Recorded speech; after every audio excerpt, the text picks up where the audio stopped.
Olá, bem-vindo ao canal Falando Francamente com K, que é mais fácil de achar. Bem, esse é um vídeo que eu quero fazer curto, como sempre, e como sempre quase nunca dá certo, mas é um trabalho curtinho, mas eu achei interessante porque é um trabalho que curtinho, apesar de ser curtinho, ele tem densidade, ele é denso, né? Ele traz para a gente algumas informações interessantes sobre a função cognitiva, sobre como está a pesquisa do exercício nessa área, e faz uma atualização para a gente, por exemplo, também de quais seriam possíveis mecanismos por meio do qual o exercício melhora a função cognitiva, tá bom? Então vamos lá. Ele fala, né? Então, exercício físico e função cognitiva. Ah, outra coisa que eu reparei na hora que eu estava montando esse slide aqui, né? Se isso aqui não é uma coincidência, eu não sei, né? Segundo eu me lembro, cervello é cérebro, né? Então, o último autor aí, provavelmente o responsável pelo laboratório, é o Eduardo Cérebro, né? Então, não sei se é um chamado, foi um chamado para ele trabalhar com isso aí, o pessoal é da Espanha, mas enfim, o Eduardo Cérebro, se eu estiver errado, eu até olhei na tradução lá, o cérebro é cérebro, né, para confirmar, e é. Então vamos lá, o Eduardo Cervello, não sei como é espanhol, se é italiano, né? Pronúncia correta, mas vamos lá. Então, eles falam das habilidades cognitivas, que elas são preditoras relevantes dos resultados e conquistas acadêmicas, da empregabilidade, do sucesso socioeconômico, da saúde e da longevidade. Que elas são consolidadas na adolescência e que na idade adulta elas estão no seu maior grau de eficiência. Porém, durante o envelhecimento, elas tendem a diminuir, como a gente sabe, né? E isso pode ser explicado, por exemplo, pelo declínio da deterioração do sistema nervoso, né? Esse declínio da deterioração do sistema nervoso pode ter a ver com a circulação cerebral, com declínio de moléculas, né, aspectos moleculares, como o BDNF, o fator neurotrófico derivado do cérebro, o IGF, que é o peptídeo similar à insulina, né, o GF1, e o VEGF, que é o fator de crescimento vascular, por exemplo, né? Seria uma das explicações.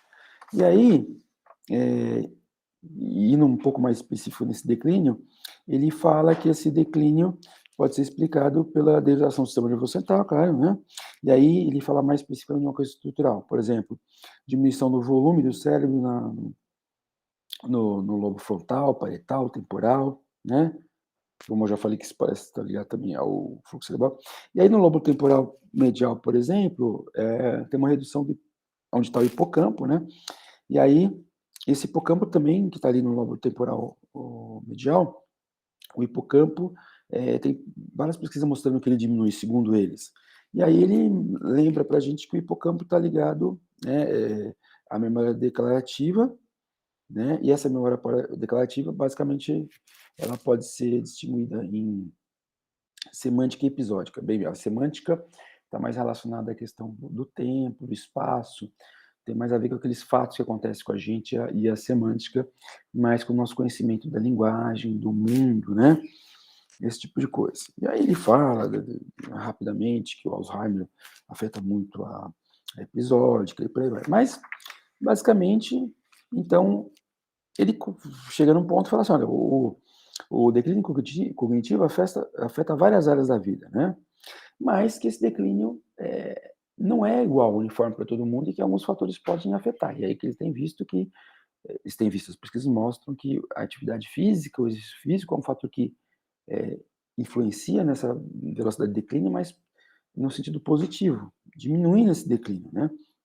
Então eles começam a falar da relação de atividade física, exercício e função cognitiva. Aí começa a falar que a atividade física parece que é o problema mais relevante do século XXI, né? E leva a vários problemas, inclusive diminuição da função cognitiva. Aí eles distinguem lá, faz aquela distinção para a gente, né? Mais para ele, que é atividade física, qual é a atividade muscular, motora que gasta energia, exercício físico, uma atividade estruturada, etc., planejado, estruturado, com intenção de manter ou aumentar o condicionamento físico do indivíduo, né? E aí eles falam que tem muitas dúvidas ainda sobre alguns aspectos que ele vai falar ali na frente, sobre a melhor maneira de montar o programa de exercício. Mas antes disso, eu achei bacana, porque eles citam um autor, né? Stillman e colaborador de 2016, e onde esse Stillman e colaborador de 2016, eles colocam que o efeito do exercício na função cognitiva pode ser separado em 3 níveis. O nível dos neurotransmissores, que seria o nível molecular e celular, o nível da mudança da estrutura e função do cérebro e o nível do comportamento e aspectos socioafetivos. E aí ele diz, por exemplo, que esse primeiro nível, o celular e o nível dos transmissores são muito bem estudados, o nível da estrutura e da função também. Então, o primeiro nível, esse nível dos neurotransmissores são muito estudados em modelos animais, né, muito mais estudado, então tem muita evidência disso. O segundo nível, que é da estrutura e da função, tem sido estudado mais em adultos idosos, onde se vê ali preservação de volume. E o terceiro nível, que é esse afetivo, socioeconômico, comportamento, muito pouco estudado. Ele fala que isso é uma falha, porque aspectos como sono, bem-estar emocional e tal, né? Então ele cita bem-estar emocional, sono, humor, são coisas que afetam a questão da cognição. Então precisam ser mais estudados também, né? E aí, já caminhando para o final,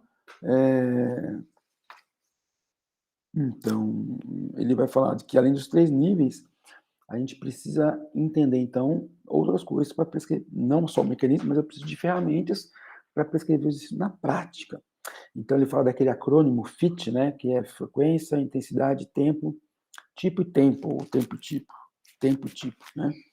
Então, eles falam assim, que a maior parte das pesquisas, tem muita pesquisa sobre tempo, e a maior parte dela mostra que os principais efeitos é com exercício de alta intensidade na melhor. Ó, alta intensidade aí, ó. Quando se fala de tempo, fala que o volume menor seria mais. Então, mas ele não diz que é esse volume menor, tá? Então, a gente não aquele volume exagerado, um volume menor. Quando fala do tipo, tem muito mais pesquisa sobre aeróbio, ele comenta, mas que tem várias pesquisas aí, um corpo considerável de pesquisa mostrando também a importância do exercício de força, assim como no aeróbio tem efeitos agudos e crônicos, de força também, segundo eles. Aí eles falam uma coisa bem bacana, que é que quando consegue. Então, lembra do FIT, né? Frequência, intensidade, tempo e tipo. Quando se fala de frequência, ele fala: ó, tem nada, tem nada, tem nada, tem nada, tem nada. Não tem aquela coisa lá que o pessoal mostra as faltas nos memes, né? Fala, não foi nada, aquelas faltas loucas, né?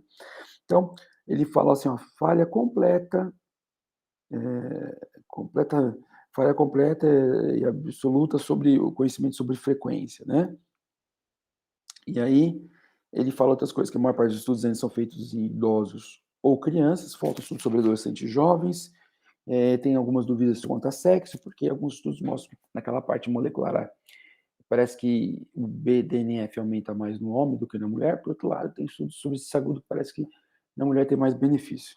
De qualquer forma, eles terminam dizendo, não é um artigo de 4 páginas, mas eu achei bem bacana por causa dessa que eu disse para você, aquela densidade que ele está, né?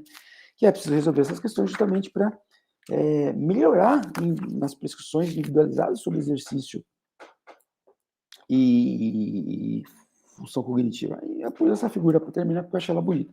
Mas, bem, bobeiras à parte, por isso que eu disse, né? É um trabalhinho bem interessante, onde ele diz para a gente um pouco do que é a função cognitiva, da importância que ela tem, como ela se comporta ao longo do ciclo vital, que o exercício pode ser um fator modulador aí, exercício de atividade física, ele situa ali os níveis de benefícios, né? Aqueles que são mais estudados, né? O molecular, onde mais modelo animal, o segundo, a estrutura da função mais nos humanos, idosos, e aquele nível do sócio efetivo, ainda, embora tenha umas pesquisas, menos estudado. E aí, por fim, ele fala dessa coisa aí que a gente sabe bastante sobre intensidade, sabe uma coisa sobre tempo, sabe alguma coisa sobre tipo, mas sabe quase nada sobre frequência, que essas questões precisam ser resolvidas, tá ok? É isso. Então, um vidinho aí pra gente começar o dia, né?